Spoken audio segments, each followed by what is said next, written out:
Uma coisa é ditadura, outra coisa é totalitarismo. A ditadura não deixa de ser ditadura porque ela não é totalitária ou porque ela matou menos. Mas eu não vejo que o regime militar foi inteiro de ditadura. Entendo que a partir de 68, do AI-5, a coisa virou ditadura. Antes estava o Hélio Gaspar chama de ditadura envergonhada, alguns chamam de ditabranda. E eu vejo assim, se por um momento houve expurgos. Você deve lembrar, no início teve um período pequeno de... Falta os 5 problemas. Expurgos é o quê? Demissão de funcionalismo público que era comunista.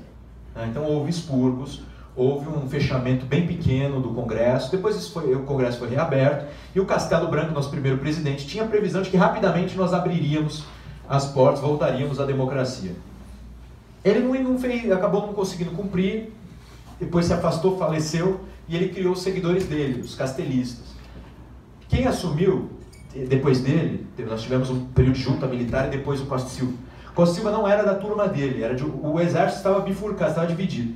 Era da turma chamada de linha dura, que zombava dos outros, dizendo que eles são da Sorbonne, ou seja, zombando, que eles não eram da Sorbonne. Ninguém tinha estudado da Sorbonne. Tem gente que me pergunta, estudaram em Paris? Não.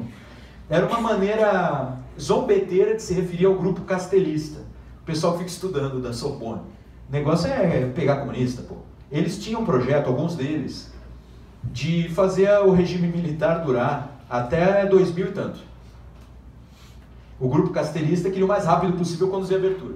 Então depois do Costa Silva veio o Médici, inclusive o presidente muito bem reputado na época, índices altíssimos de aprovação, coisa assim. Só que depois, meu amigo, nós temos o Médici, um período ao mesmo tempo conhecido como período de grande prosperidade, ao mesmo tempo chamado de anos de chumbo. Ele era da linha dura. Quando vem o Geisel e o Figueiredo, eles já eram castelistas, embora muito mais durões e menos intelectuais do que o Castelo Branco. E eles conduziram para a abertura. Então, eu creio que ditadura, tivemos momentos de ditadura. Olha que ditadura engraçada, tem sucessão de presidentes, a maior parte do tempo teve congresso aberto, teve partido político, coisas assim, teve contestação. Aí o pessoal fala, censura, censura, censura, só 6 jornais tinham censura prévia. Censura prévia é aquela que você tem um sujeito ali que lê antes da publicação. O número de mortes oficial, né? não unindo com o número de desaparecidos, é de 300 e tanto, unindo os desaparecidos dá 500 e pouco. É um número, não é desejável que ninguém seja morto pelo Estado por investigação política nem nada, deveria ter existido julgamento, coisa assim. Enfim, não era um Estado democrático de direito em alguma medida. Mas não é o que querem pintar. Essa nova república que vem desde 88 precisou de uma narrativa. A política precisa de uma história, entendeu? Precisa de um mito.